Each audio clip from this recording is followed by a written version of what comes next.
Madam గారు నమస్తే అండి. గత 2 వారాలు గ్రీవియన్స్ సెల్ విజయవంతంగా నడుస్తుంది అని చెప్పేదానికంటే జనాలు ఇంతమంది వస్తున్నారు సమస్యలు చెప్పుకోవడానికి రాష్ట్రం నలుమూలల నుంచి. దీనిపై మీరేమంటారండి? 2 వారాల నుంచి సమస్యల మీద గ్రీవియన్స్ సెల్ నడుస్తున్న తీరు నిజంగా ప్రతి ఒక్కరిని కూడా ఆకర్షించిందండి. ఎందుకంటే రాజకీయ పార్టీలు అన్నీ కూడా స్పందన అని లేదంటే ప్రజా దర్బార్ ఇవన్నీ జరుగుతూనే ఉన్నాయి. అయినప్పటికీ కూడా ప్రత్యేకించి జనసేన పార్టీ దగ్గర పెట్టిన గ్రీవియన్స్ సెల్కి మాత్రం విశేష స్పందన లభించింది. ఎందుకు అంటే నాదే ఎగ్జాంపుల్. యాక్చువల్గా నాకు 4 days డ్యూటీ చేశారు ఇక్కడ.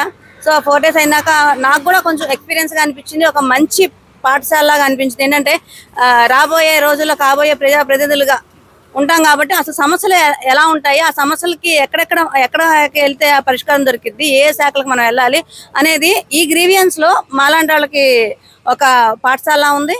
అలానే జనాలకు కూడా ఏంటంటే చాలా మంది ఎక్కడెక్కడో ఉన్నాళ్ళు, వైజాగ్లో ఉన్న వాళ్ళు అవ్వచ్చు, తునిలో ఉన్న వాళ్ళు, పాయకరావుపేట వాళ్ళు చాలా మంది కూడా ఫోన్లు చేసి ఇదిగో మీ గ్రీవియన్స్లో ఇలా సమస్యలు తీరుతున్నాయంట కదా, సో కొంచెం మాకు చెప్పు, మేము కూడా వస్తాము అంటే.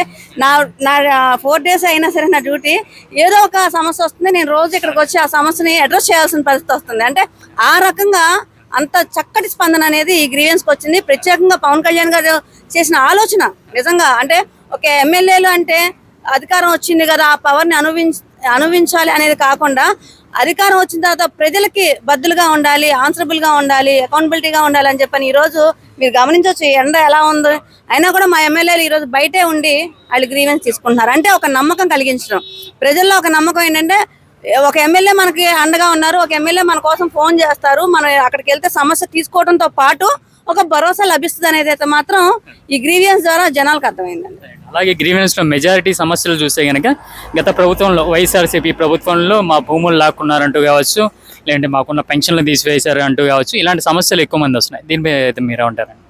అసలు ఇప్పుడు నేను వచ్చింది కూడా ఒక భూదందా కేసు. అంటే గౌతమ్ రెడ్డి అనే వ్యక్తి తెలుసు కదా, పొంగనూరు గౌతమ్ రెడ్డి. అతను ఒక బ్రాహ్మణుడు స్థలాన్ని కబ్జా చేసి ఆల్రెడీ దాని మీద ఒక 5 అంతస్తులు అంటే పర్మిషన్ లేకుండా, మున్సిపల్ కార్పొరేషన్ పర్మిషన్ లేకుండా, నగరం నడిబడ్డులో పర్మిషన్ లేకుండా ఒక 5 అంతస్తులు బిల్డింగ్ కట్టి రేపు 26వ తారీఖు గృహప్రవేశం చేయడానికి సిద్ధంగా ఉన్నాడు.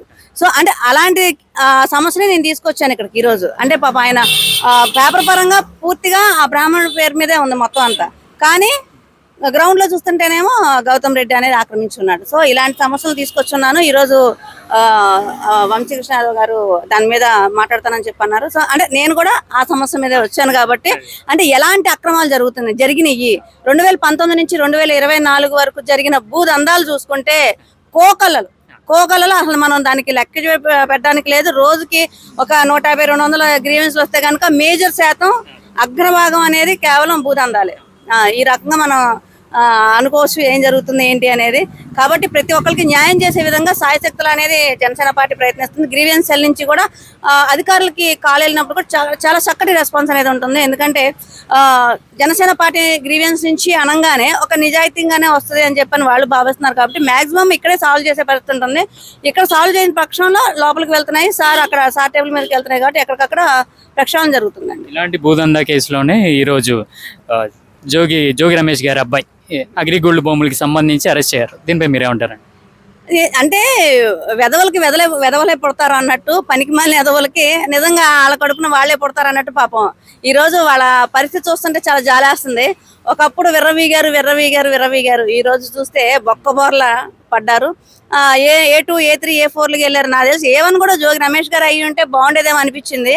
సో వాళ్ళ రిలేటివ్స్ అయినట్టున్నారు.